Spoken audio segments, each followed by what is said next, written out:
哈，大家好，我叫多多，我现在在上海读研，学的工科电气工程。我非常不喜欢这个专业。我高中的时候想学表演，当演员，我爸非逼着我学工科，也不说为什么，就只会说学好数理化，走遍天下都不怕。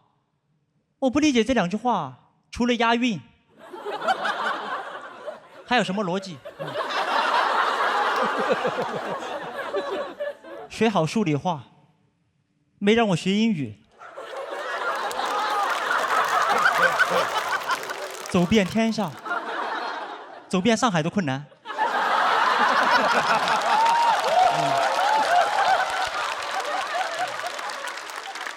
走遍天下都不怕，也没说怕什么，就反正什么都不怕。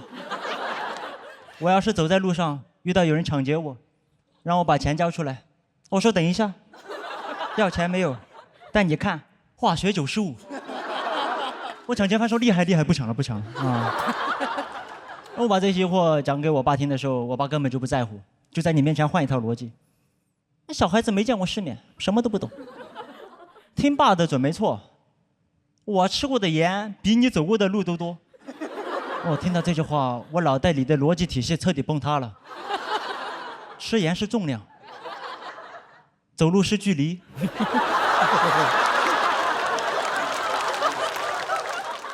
我怎么比？我要是相信这个，那怎么学好数理化？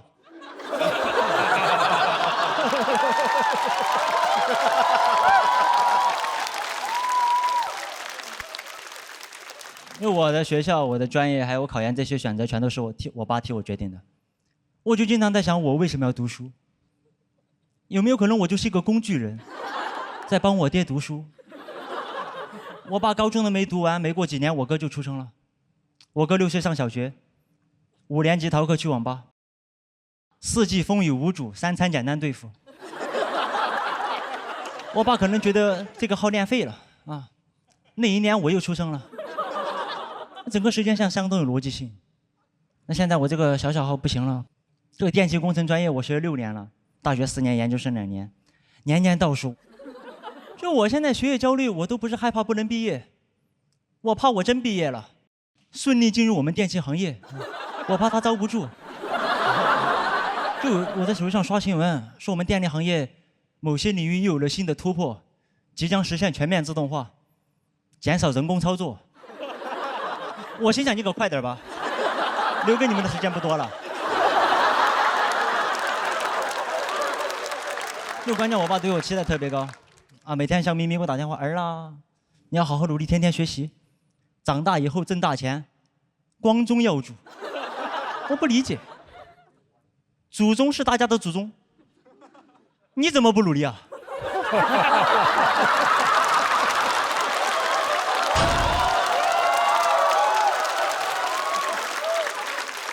就这2年最让我难受的就是，我发现我跟我爸完全沟通不了。我跟我爸说，爸，我现在的生活很痛苦。他说，那你别痛苦。你有的吃有的劝，什么好痛苦的？我最想做的事情就是讲脱口秀。他知道我每天为了讲那种开放麦，来回地铁4个小时，1分钱挣不到，只为了上台当几分钟小丑。共情了。他问我，哎，你为什么不把那些时间拿去要饭？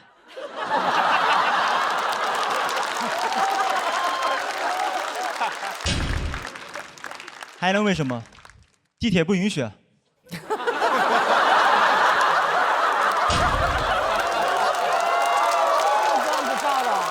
奏蛮有意思的。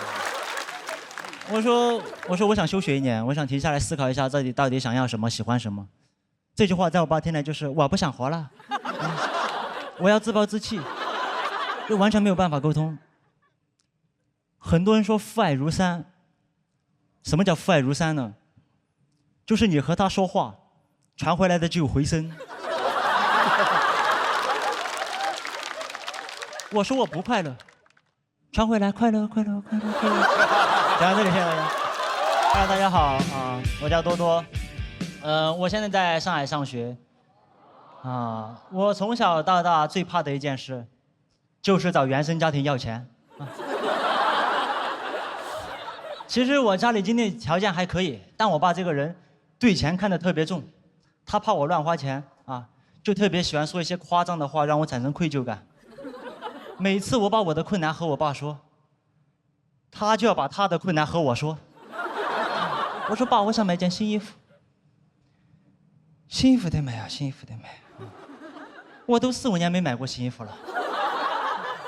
我说爸，我要交学费了。上学好啊，上学好。我不吃不喝也要供你上学。我心想这也不至于吧？啊，学费就几千块，把房子卖了就行。就是我爸这样说话，就会导致我每次花钱的时候压力都特别大。每次花钱的时候，我就感觉我爸就趴在我背上，啊，在我耳边说话，没事儿，你花吧，没事儿，都是为了你好。就有一次我在线下刚讲到这里，就有一个观众听哭了，把我吓一跳，我还以为他看见我爸了。而且我爸每次给我钱的时候，他很喜欢在我面前算账，算在我身上花了多少钱，然后一边算一边说：“儿啊，这些就是对你的投资，你只需要好好学习，考个清华就好了。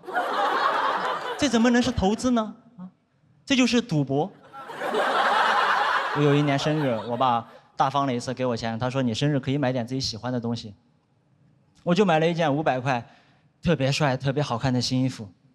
有多新呢？啊，那是一种虚荣心。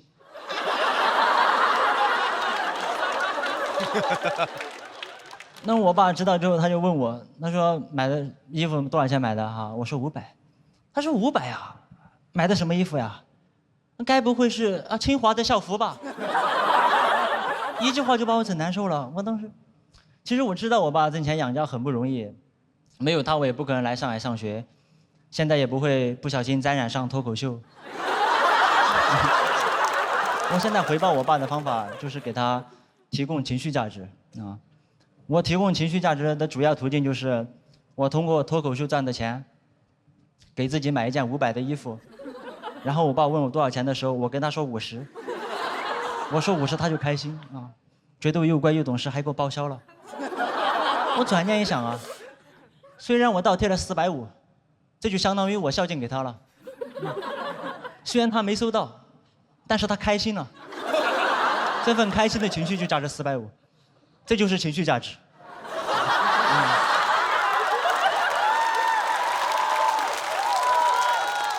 就思路打开之后就变得特别完美啊！我有新衣服穿，我爸也开心了。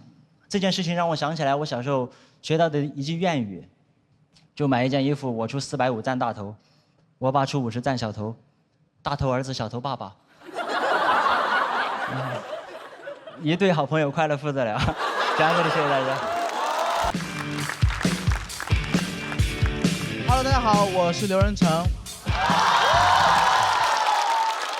确实压力有点太大了。我最近唯一坚持的事就在朋友圈每天抱怨为什么要比赛，为什么会这么痛苦。前天我又发了一条，说为什么比赛就只让我这么痛苦呢？佳佳您回复，可能是因为你没参加过高考吧。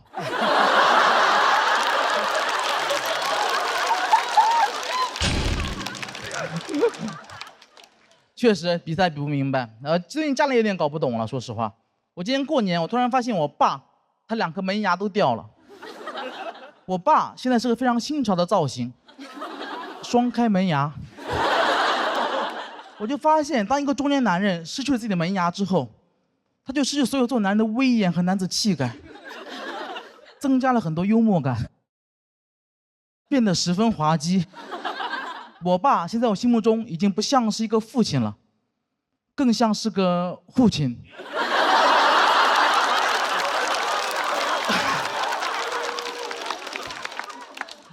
我爸干了一辈子门窗，到老嘴巴漏风了，漏的都是当爸爸的威风。我爸现在可以同时抽4根烟。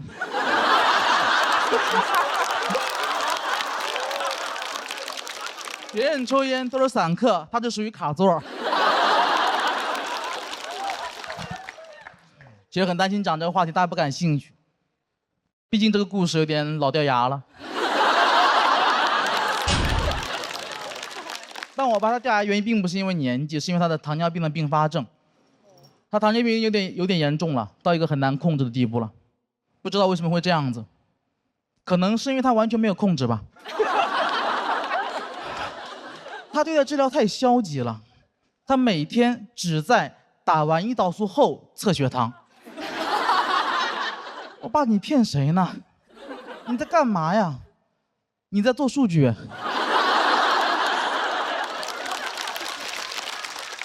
你这哪是测血糖啊？你纯测胰岛素呢。而且你说我爸他不控制饮食吧，他也没吃啥好东西，每天早上起来先吃一盆挂面，用最小的成本给身体最大的伤害。每天早上起来往那一坐，跟县太爷似的，升糖。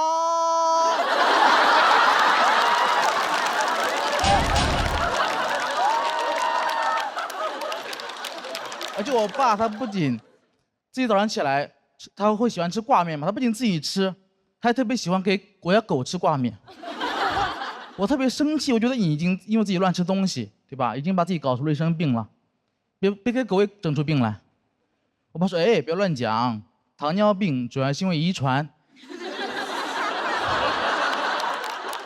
不是吃出来的。而且人的病，狗怎么会得呢？”今年2月，我家小狗小黑确诊了糖尿病，给我气坏了。我爸，你得选一个吧，要么是你喂出来的，要么是你遗传的。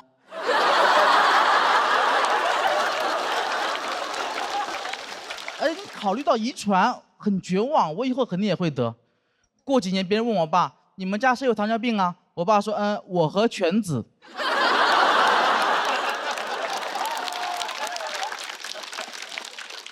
但就像我刚刚说的一样，我现在没有糖尿病。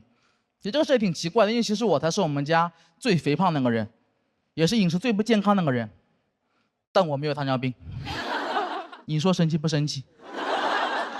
可能也是因为我没查吧。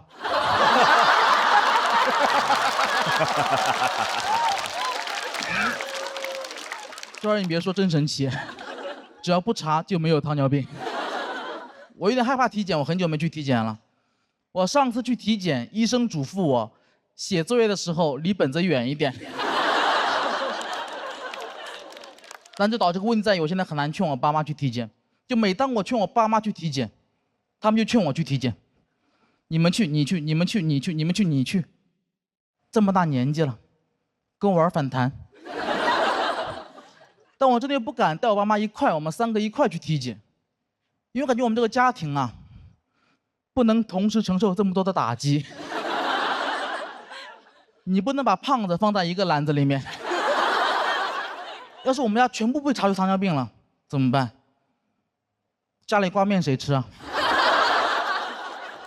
狗都不能吃啊。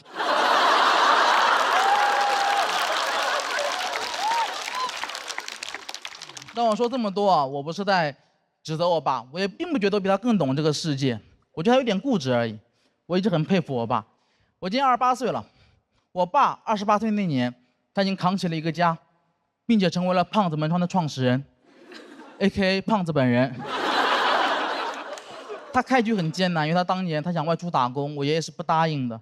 我也希望他可以陪他身边种地，两个人就天天吵架，但我爸就一直不屈服，咬紧牙关没有答应。那时候他还可以做到。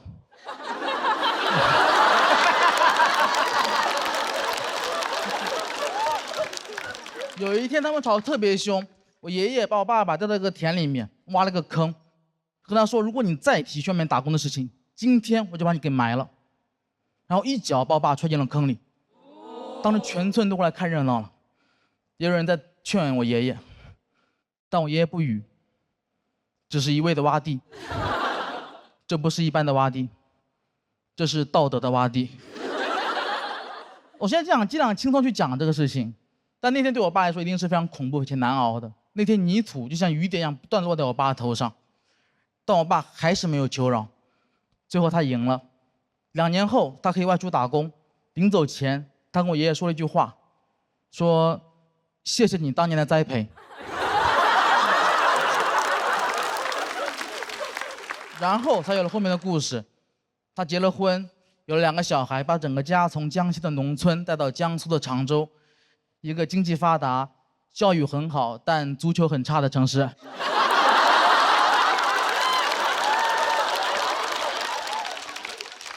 这是后话了。我觉得我不如我爸，因为我比赛已经让我有点喘不过气了。如果我遇到这样打击，我可能就一蹶不振了，我就再也起不来了。我最多在小某书上起号。家人们，这个世界谁懂啊？恶毒的爸，不停地挖，泥巴里的我怎么开出生命里的花？但我爸什么都没做，他就默默忍受这一切。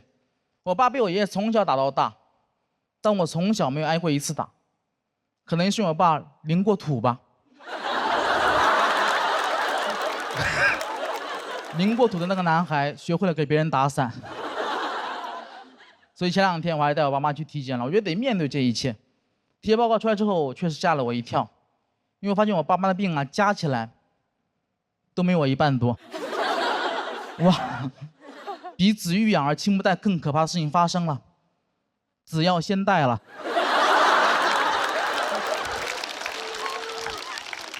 所以那天走出医院的门，我爸爸一向沉默，那天很罕见的开口跟我说了一句话，他说：“儿子，你要照顾好身体啊，你要知道你的健康才是我和你妈最大的幸福。”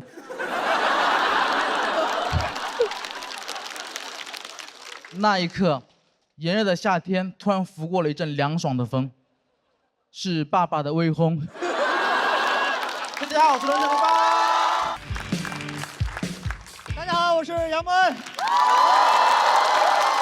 谢谢，真的谢谢你们，而且你们真的辛苦了。我洞房都没闹这么晚。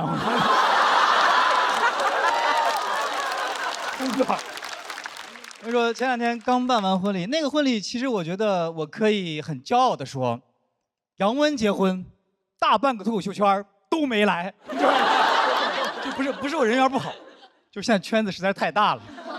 但是我把程璐和建国请过去了。你们知道现在这2边节目打得如火如荼，我把双方各自的总编剧叫到草原上喝酒唱歌，因为我的婚礼双方停战3天。他们现在叫我脱口秀和亲大使，但其实我不是太喜欢这个称号，因为我那个草原婚礼我自己设计的，我就骑马入场，我觉得特别帅，结果到他们嘴里说蒙恩出塞。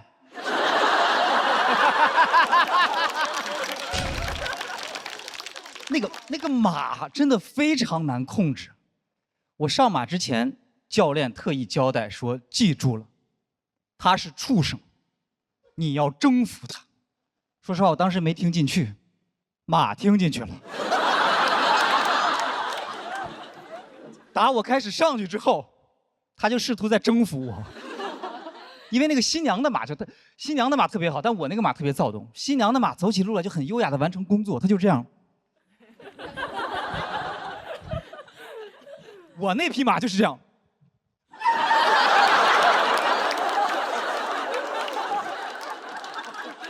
他完全不管我的死活，你知道吗？他颠得特别开心，然后我在那个马背上，我就开始这样。小北看见了说：“快，杨文在给马打气儿。”我。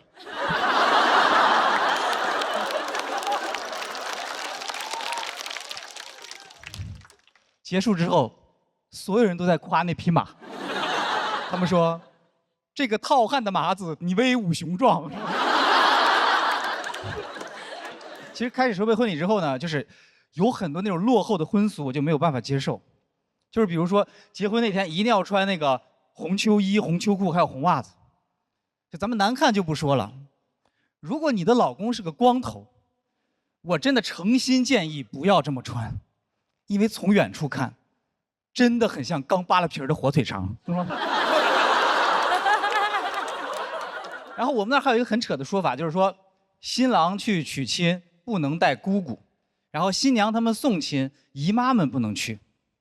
知道为什么吗？因为姑姑的谐音是孤，婚后会孤独；姨的谐音是姨，你俩会猜疑。这是不是有点太扯了啊？太扯，就是照这个逻辑，我就想说，谁能去？叔叔不能去，因为日子会过书；大伯不能去，你俩会闹掰；姐姐不能去，解开了新人的姻缘；哥哥不能去，他会放了爱情的鸽子。这个习俗的核心就是你家要有个王建国，你结婚全家别出门。王建国自己结婚都不能去呢，因为家有王建国，日子网见过。所以我当时跟婚庆聊的第一条就是拿掉所有和谐音梗有关的习俗。但我所有东西我都拿掉了，但只有一个拿不掉，就是那个早生贵子。我妈非要在那个床上就要放那个干枣、花生、桂圆、瓜子儿。说实话，我俩领证3年半了，一直没孩子，是因为床头忘放干果了吗？我们之所以不生贵子，就是因为生子很贵。我不想生贵子，我就想生个贫子。我不想我的孩子从小就是弹钢琴、学骑马，然后打少儿高尔夫。我就希望我的孩子每天拿个烂矿泉水瓶跟我说：“爸爸，爸爸，看我刚抓的毛毛虫。”我会很开心地说：“哎呦喂，好孩子，你的快乐真给爸爸省心。哎，爸爸那儿还有一棵树，哎呦，快去吧，快去吧，快去吧，真机灵。这孩子长大一定是当啄木鸟的料。”然后我也很不明白，就是那个结婚为什么要请那个车队，一堆车，然后他们跟我说：“啊，这样接亲的话就是那个非常的气派风光。”我说我不觉得。因为你去接亲的车越贵，越说明那个车不是你的。因为没有哪位劳斯莱斯幻影的车主住在新营房2号胡同3单元502。霸道的王总办了一天婚礼，累的晚上终于坐了他的劳斯莱斯，仰望着星空顶，缓缓地回到了他家楼下，走了进去。哼！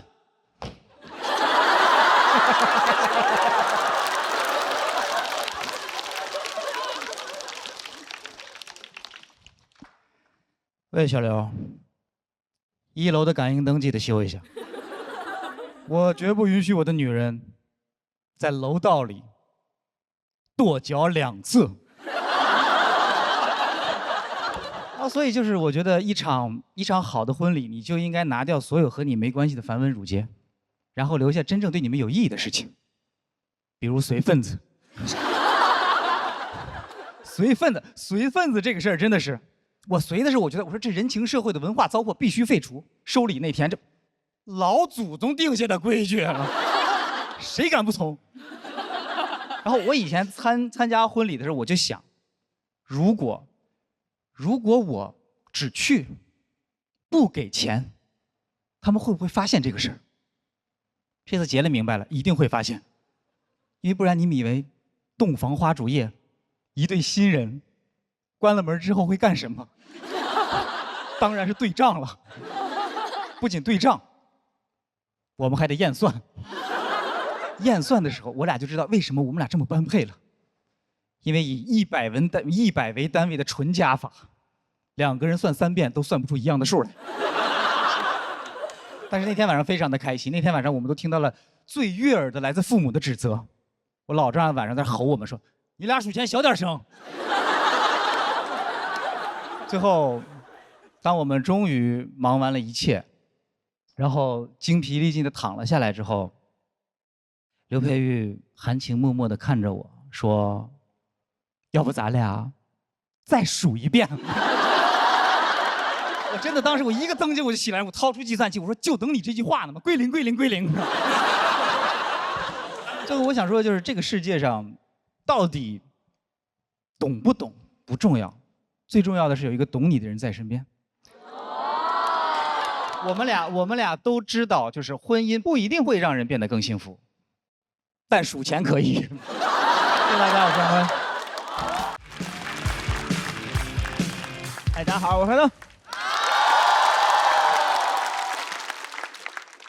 有没有觉得最近2年这个世界变化的太快了？一会儿打仗，一会儿贸易战。我这个眼镜是进口的。有点磨损了，想买一副新的，碰上了加关税，也没舍得买。这个世界我现在越来越看不清了。小某书也看不懂，上面的生活有点太精致了，不太像真的生活。我倒不是说我多么清醒啊，就是我这个人很难被图片给迷惑到，你懂吗？我是不会被荼毒的，也不会跟着那些图片去打卡的，因为打卡清单就是 to do list， 啊，刷起来也费劲，得配合着读屏软件，碰到字儿他就给你念出来，碰到图片他会给你大概的描述一下有什么，戳穿了一切。刷到过那种文案吗？梧桐区这个展览邂逅夏日呼吸感。读出来是一个人在一幅画前摆姿势拍照。读到本质了，小某书的本质就是摆姿势拍照，啊，非常无情啊，没有 IP， 没有品牌故事。Hello Kitty 叫蝴蝶结猫，拉布布叫呲牙兔，高档白酒叫瓶装致癌物。有些东西就是看不见了，你才看得见。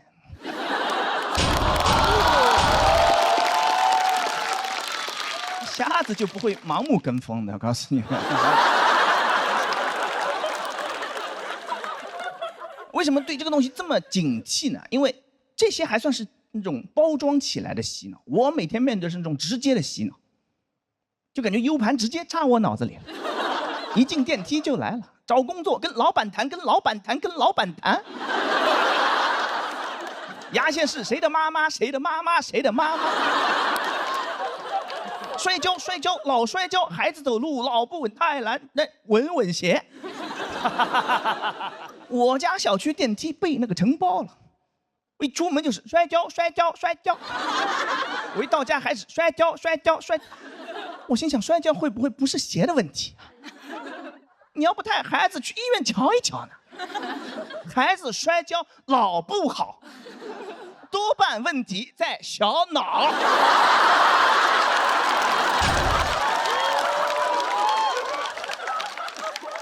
带点旋律的更加致命。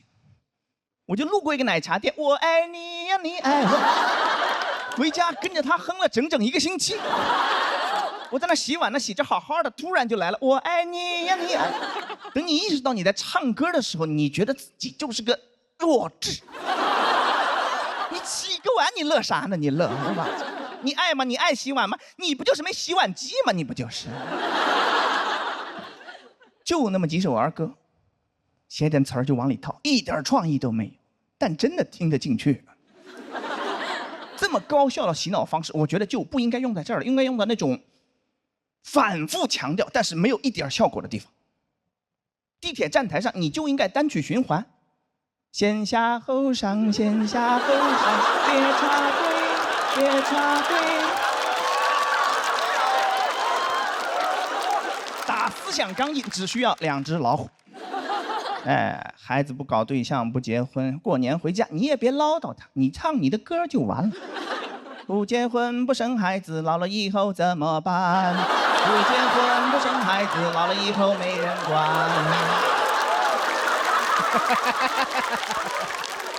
孩子年初2就回上海了，过年外卖都点不着，只能自己做饭，吃完收拾在那洗碗。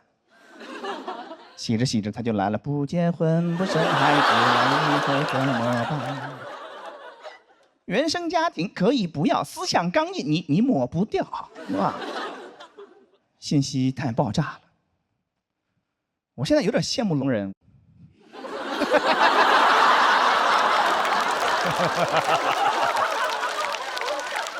不用听废话，是吧？我有个观察分享给你们。怎么了？盲人不能观察啊？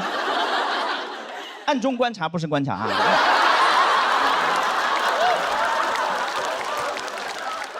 但凡有效的信息，他们都会给配上手语。留意过飞机上那个安全演示片吗？每一次对蓝天的叩问都是全新的探索，从中国到世界，不论是出发还是归来，东航伴你筑梦起航，共赴美好。这段话就没有手语。中间教你怎么使那个氧气面罩那会儿，专门花钱请了个人过来，嘎嘎嘎嘎，他也知道什么重要。安全演示片根本没人看，救聋人，一看见出来比划了，哎呦，保命的知识来了。那个片子里面内容哪天换了，你们根本不知道。哇，真要出事了，一飞机的人在那大喊大叫啊，要死了怎么办呢？啊妈，写遗书吧，对吧？还有一些人为了掩饰内心的紧张，在那唱歌，不结婚不生孩子，以后真好看。只有2个聋人，无比镇定，一声不吭在那聊天。我给你们翻译一下啊，你不要紧张，刚才片子我看了，第4排下面有降落伞，你跟我走。但只有2个，不要声张。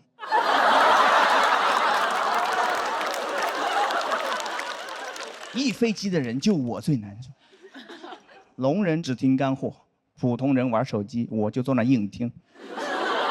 我在垃圾里面找点干货。这个事儿告诉我们什么道理呢？就是没有配手语的信息都不重要，不用看，不会死人的。钉钉飞书不用看，不会死人的。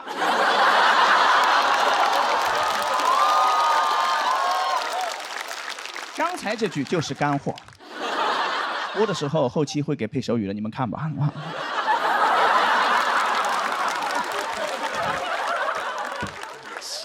哎，我怎么说呢？特别烦这种包装起来的这种虚假的那个情感连接，是吧？我喜欢直接的。演出去过80多个城市，每一个高铁出站口都有一帮大哥在那喊：打车打车，出租车正规出租车，打车打车打车打车。全国80多个城，只有一个例外，宁波。黑车黑车黑车黑车黑车黑车黑车黑车黑车黑车。啊！我第一次碰到，真的大为震撼。我想把网约车取消了，跟他走。我想看看能有多黑呢？眼前的黑是不是没有他的车黑呢？浙江人真的掌握了做生意的核心奥秘，真诚。所有人都应该学这个，对吧？别那个什么，我爱你什么甜蜜蜜，你就说柠檬水4块，如果你要隔夜的话，只要3块。哎，为什么越来越看不清这个世界呢？因为障眼法也越来越多。个体户不叫个体户，叫主理人。人来疯不叫人来疯，叫 ESGP。啊，也有叫邓超的了，是吧？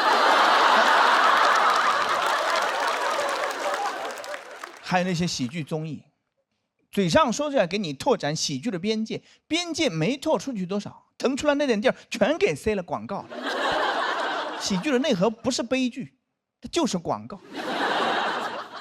啊，被资本做局了，朋友们。你以为大家上来表达什么的，就混口饭吃啊？哇，脱口秀不是冒犯的艺术，就是混饭的艺术。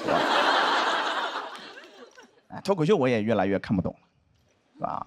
每个人都可以定义5分钟脱口秀，要表达，要好笑，要观点，要输出。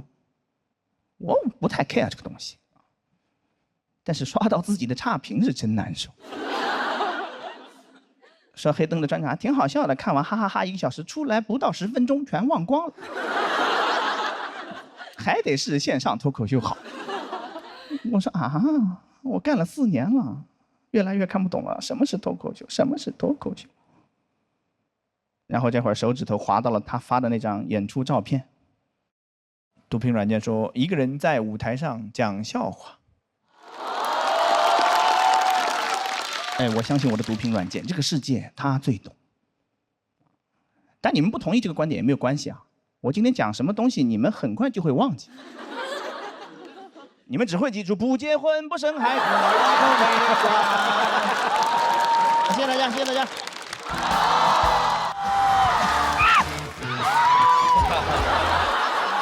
我最近一直在拍戏，但是不是这个意思啊。就有很多事儿是我完全之前没想到的。我在北京拍那个电视剧的时候，导演就经常会让我们实拍，就从一个胡同里出来，然后哭，扶着那个电线杆儿，然后所有的路人就是真的都是真实的，他们就从我面前过。我说就这么拍吗？他说对，就这么拍。我说那就来吧。我从里边出来，完了之后扶着电线杆开始哭，就哭得非常伤心，像那种大哭，就然后鼻涕流3个水晶吊坠，就这样。我这哭呢，完了过来一个大姐看着我，富航。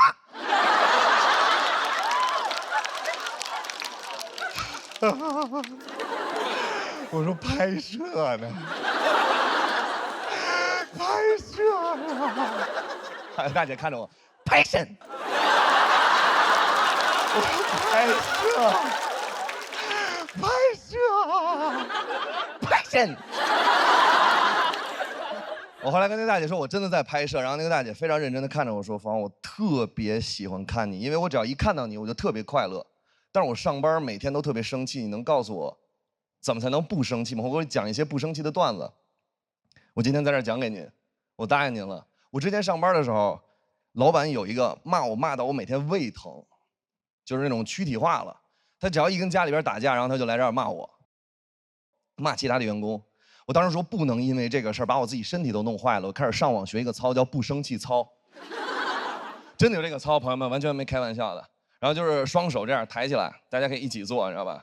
就看着远方，完了面带微笑，就是不生气，不生气，生起病来没人替，就这么简单。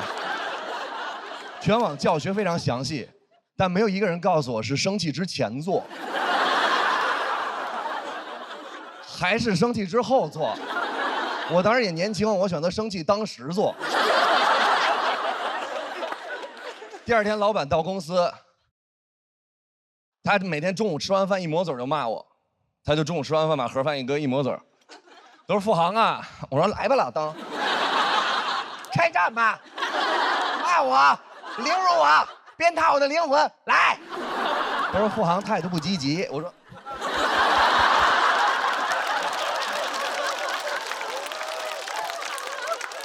朋友们，我真的跟你们说一下啊，第一次的不生气操真的推荐你们去做，因为第一次跟后面的无数次完全不一样。因为第一次你100%会被自己蠢笑。你想，就是路边过来一个人走了，看着你，废物，完了你看着他，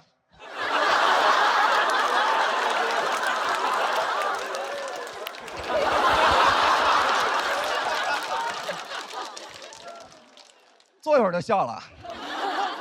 就是后面没什么用了，因为只有最开始做的时候有用。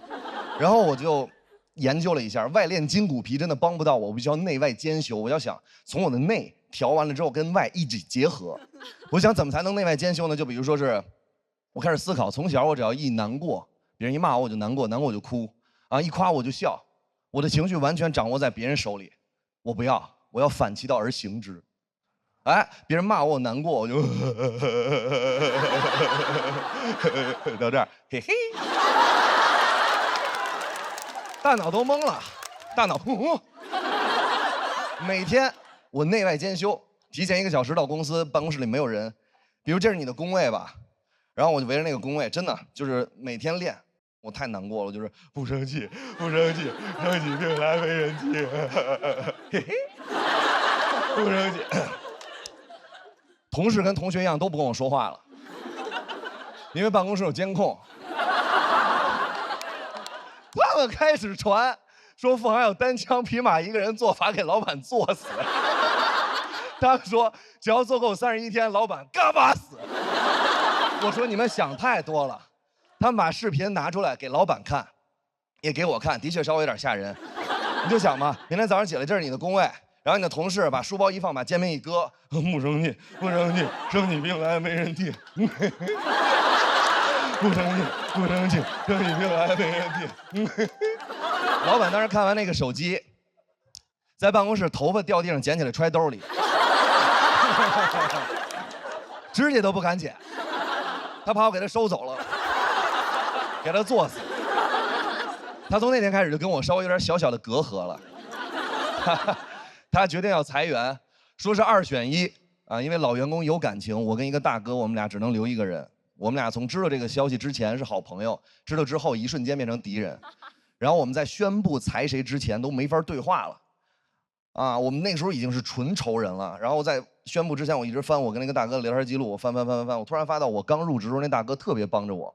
我当时一想，付航有点难看了。我堂堂7尺男儿，到哪儿能没口饭吃？我啪一拍桌子，我说老板，我主动离职啊！老板说本来也是你，天天就会狗叫，还有你们俩都滚。我说啊，不是说老员工有感情，所以说2选1吗？他跟我说了一句话，我永远忘不了。他看着我说，做生意要什么感情？哇哦！就从那天开始，我去任何一个工作，我都不会投入任何多余的，比如说是同事给我一个眼神，老板说我一句什么，我非常简单，我就是到那儿拿钱我就走，就是拿钱我就走。现在录节目也是，不是？对吧？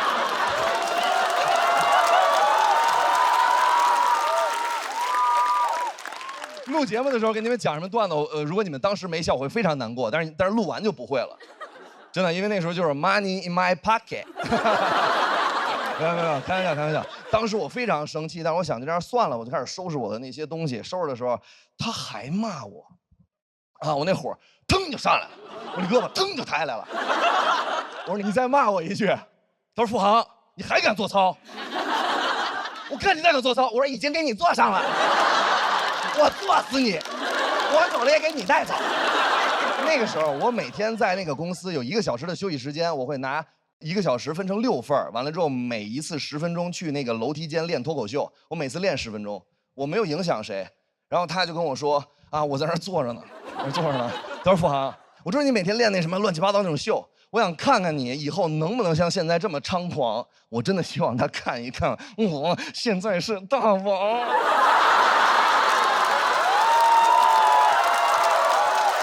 白玉兰的现场要是这样就好了。但是，只要有机会我就去，任何颁奖礼我都去。我从来不怕场子凉，我就怕恐惧。因为不管场子有多凉，我都不难过，因为我的鲜血永远炙热。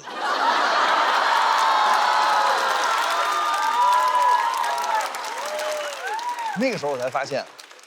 你真的到这个年龄之后，你就完全不会再担心了。那个时候他经常说，啊，什么骂你是因为你好啊，完了说我每天说你都是为了你以后的发展。其实我到现在这个年纪，我非常认真的跟所有老板说，所有的话都是可以好好说的，别装了，你就是想发泄情绪。然后，包括就是今天这儿设计也非常不合理，我想发泄一下，就是从我这儿开始，这边往后的这边的朋友，还有从这边往后边的朋友，他们看的根本就不是喜剧之王，他们看的是屁股之王。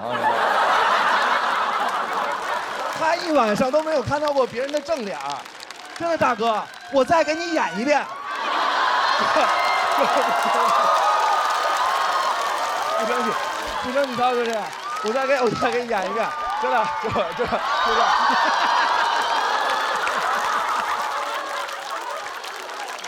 真的，大哥太辛苦了。然后，我就希望就是大家能开心一点，但是今天大家肯定会非常开心，为什么呢？因为我们都喝上了传说中的。统一春福无糖茶了，哎，绿茶鲜爽，焙茶醇厚，一口春福，茶香倍儿足。喝完了之后完全不一样。我当时呢，别人问我，哎，这个统一绿茶，喝没喝过有什么区别呢？我说当然有区别了，就好像我以前没拍过戏，有很多东西你没有尝试，你完全不知道。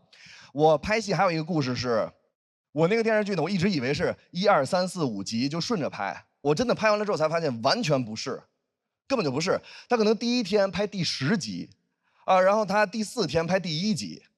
我呢之前不知道有接戏的这一个说法，所以说拍戏的时候也出了一些小问题。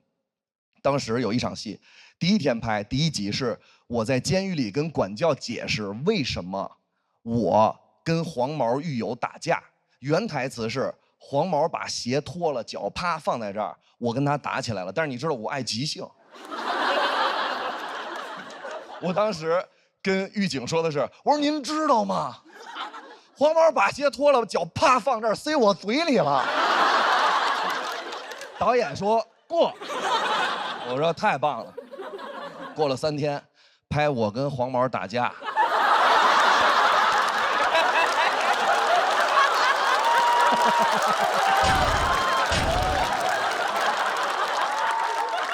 黄毛到了，把鞋脱了。我准备好了，突然导演说3、2、1，开始。他刚说开始，突然出现一个小胖子，停。导演，我是场记。付航那天说了，黄毛把脚丫塞到他的嘴里了。我当时天都塌了，我天都塌了。我刚拍戏，我不想让别人觉得我难搞，我总不能说导演说现在黄毛牙把脚放你嘴里，然后我说我忌口，或者什么我最近屁股或者什么之类的，这个完全不行，那显得太难搞了。我就想到底该怎么办，我好难过。但是我一看导演面露难色，导演特别为难，导演说：“哎呦喂，哎呀，你这咋办呀？你说这，哎呀！”当时我心里一下就放平了。然后导演就是非常难过的，他看着黄毛，他说：“你介意吗？”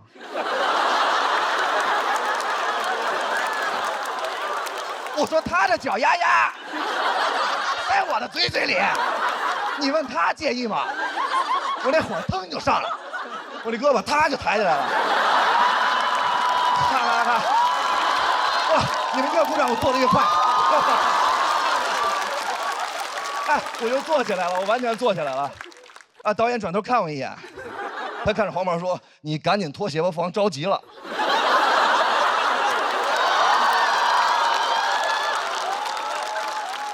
没有结尾，就是希望大家开心一点。谢谢。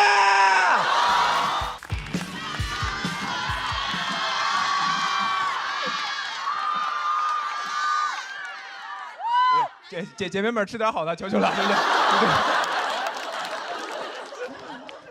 来，演出，大家好，我是袁云。哎呀，第2年录比赛了，然后能感受到大家确实热情很多，但我自己也有一点小经验。我就发现这种曝光机会确实也还是有风险。我不知道你们还记不记得，我去年讲过一篇我妈因为被诈骗成了老赖，开头吐槽了2句娱乐圈老赖之子。讲完之后，节目组问我说：“哎，那你妈欠的钱还完了吗？”我说没有哦。他说：“那你不就是老赖之子吐槽老赖之子啊？”然后节目组就让我在播之前把钱还完。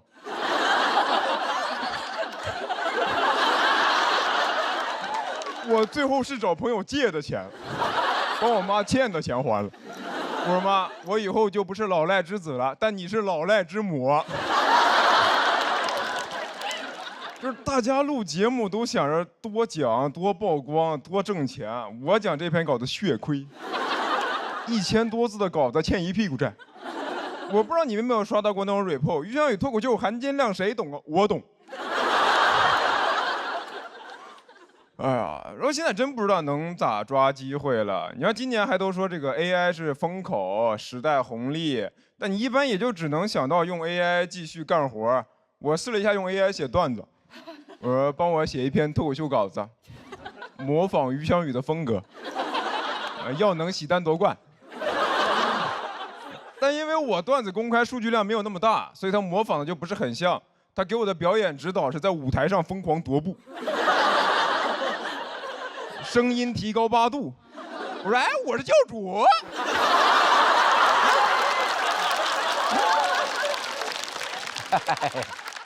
但是 AI 的东西看多了之后吧，你又会觉得这个世界还挺割裂的，因为你身边朋友一般都是担心因为 AI 失业嘛，但你确实又能看到有人靠 AI 挣钱。我之前看过一个采访，就台下一个观众问一个那种科技大佬说 AI 肯定会造就一批富豪，但也会造成大量失业问题，请问该怎么解决？那个 CEO 说 AI 时代机遇与挑战并存。我说啊，但它不并存在同一个人身上啊。我们这儿全是挑战，你哐哐机遇。哇，你怎么不直接说你下岗？你下岗，我上富豪榜。就是现在的人说话都不过脑子了嘛？哎，我就不信瓦特改良蒸汽机、淘汰纺织工人的时候会说蒸汽时代，机遇与挑战并存。纺织工人说瓦特的脑子瓦特了。咱们要不干掉他吧，反正进去也是踩缝纫机。我看完那个采访之后，真的就是生气。我就希望 AI 能快点发展，统治人类，那就人人平等了，没有人上人，全都是 AI 的下人。就 AI 战胜人类，马斯克失去的一定比我多，我没有什么好失去的。我说老马最近咋样啊？他说4000亿美金全部清零，你呢？我说我挺好的，我花呗清零了。到时候那个富豪榜上面就80亿人并列首富，按姓氏笔画排序。我于翔宇啊，力压马化腾、刘强东跟张一鸣。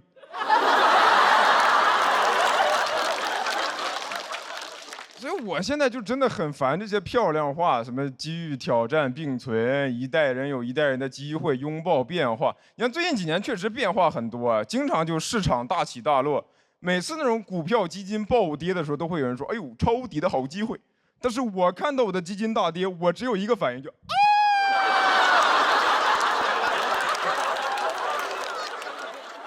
我现在觉得机会啊，有时候你就是留给本来就有机会的人。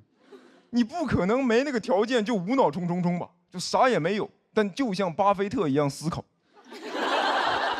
像谢霆锋一样卖烤肠，像吴彦祖一样教英语。那谢霆锋卖烤肠卖了15个亿，我也去卖烤肠，红利被他抓走了，我被城管抓走了。那你说我要是卖烤肠能卖15个亿，那一听就不合法。那烤肠得多上瘾，那淀粉肠里是淀粉吗？这就是机遇、监狱并存。有时候我自己感觉有些事儿努力也有点徒劳。我去年搬来上海，我那个房子是大房东直租，我当时问他，我说你这个房子不会突然卖吧？他说你放心，我不卖的，我这套是专门用来出租的，我有10几套呢。你不信我给你看。他手机上有个 Excel， 我看着那个 Excel 是真的说不出 Word。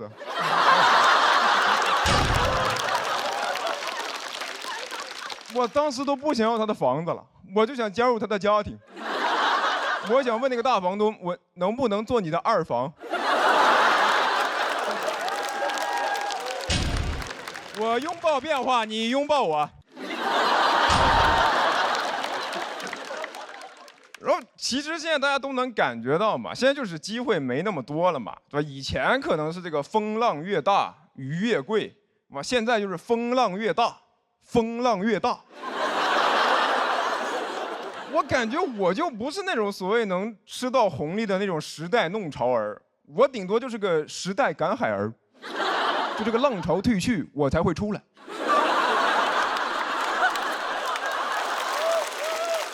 这能不能捡点啥呢？哎，这是个海螺。哎，听，是我哭的声音。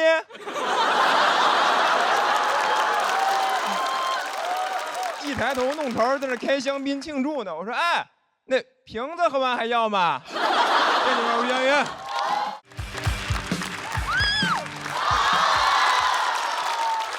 今天又被骗了啊！被房主任骗了。他天天都有在后面哭，说我没有稿子，我没有稿子。然后他今天演成这样，啊，不是该哭的不是他吧？应该是我。每个接在房主任后面人都被淘汰了。所以你们不要把我轰下去，谢谢。啊，讲讲我啊！我说出来你们可能不信啊，我是一个能量很低的人。我说我能量低，不是我说我内向，就是我很容易累。特别容易累，我每次都是休息2小时，演出5分钟，这5分钟在台上生龙活虎，下台嘎巴就躺了。但是我有一个跟我完全不一样的妈妈，我妈能量超级高，她精力超级充沛，我俩完全不一样，我俩处理问题的方法都不一样。我妈处理问题的方法就是干就完了，我解决问题的方法就是死了得了。所以我完全不懂我妈，我完全不懂她，但是我能理解她是怎样形成这样的性格的，跟她的工作有关系。她是一名小学的班主任，她有一个偶像，叫李云龙。她的教育理念就是逢敌必亮剑。每个学校都有打扫分担区的活动。我妈的班级如果领到那种特别不好的那种打扫工具，她就会给她的学生们做扫前动员。她说：“我不管你们用什么办法，去给我找工具，哪怕去偷、去抢，我要你们20分钟内把这里打扫干净。”这就是我的妈妈，一个有洁癖的土匪头子。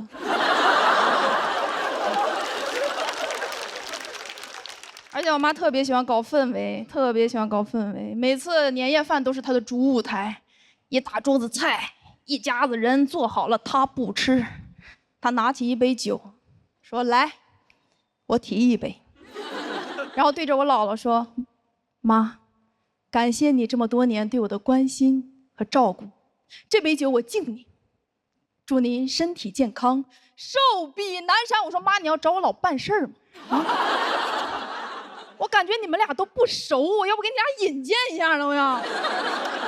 而且他自己敬完了之后，他又指挥别人敬酒，让我老舅给我姥敬酒，让我老姨给我姥敬酒，然后他们仨一起给我姥敬酒。我说咱们家是敬老院嘛。我姥80了，我说再这么敬下去，我觉得我姥寿比南山难。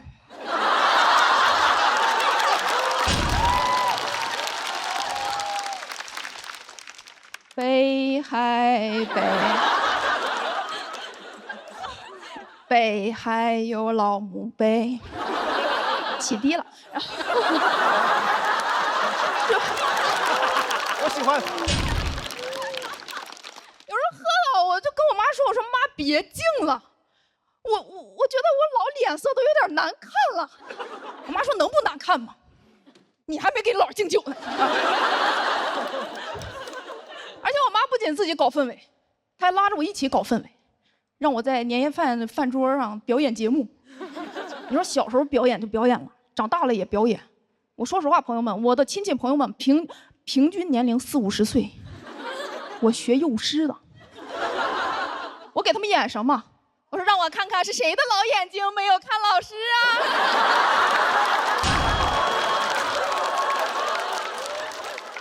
太荒谬了！最荒谬的是，没有一个人觉得这很荒谬。而且我妈连生病的时候都要搞气氛。去年生病住院了，我陪她去住院，我天天熬夜熬得面黄肌瘦，我妈满面红光，跟隔壁搜手。医生进来都懵了，跟我妈说：“你长点心吧，你孩子都病成这样了，你还有闲心跟人唠嗑呢啊！”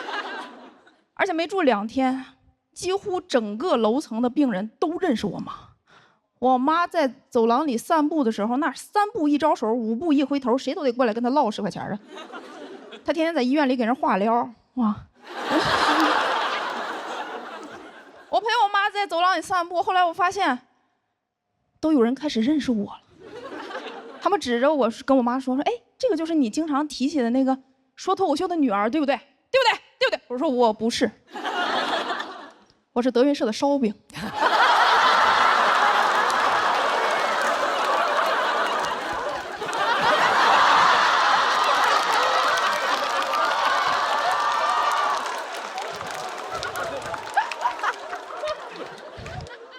我知道这段脏，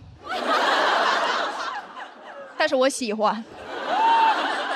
后来越来越多的人开始认识我了，他们直接都不叫我，他们直接上来就跟我说：“演一个，大方的演一个。”我说：“让我看看是谁的老眼睛没有看老师啊！”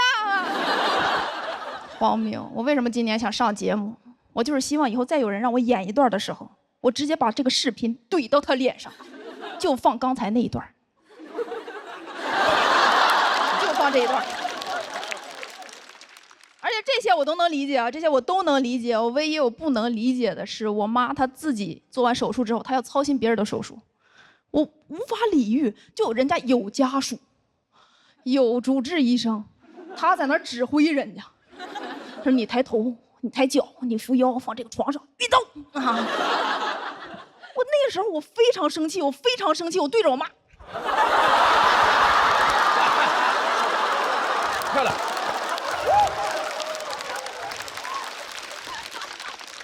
我说妈，你也也是个病人，你应该躺在那儿休息。你天天操心别人的事儿，你不累吗？我妈说，你天天说脱口秀跑这儿跑那的也赚不了什么钱，你不累吗？我说妈妈，你帮助别人的样子真好看。我发现啊，我其实那段时间我整个人都想改变我妈，我想让我妈变得像我一样，就是安静一点，有助于她的恢复。但是后来我发现，我妈住进那个病房之后，整个病房欢声笑语。虽然我还是不懂她，但是我决定尊重她，因为我的愿望很简单，就是希望我的妈妈身体健康，寿比南山。谢谢大家，我是月明。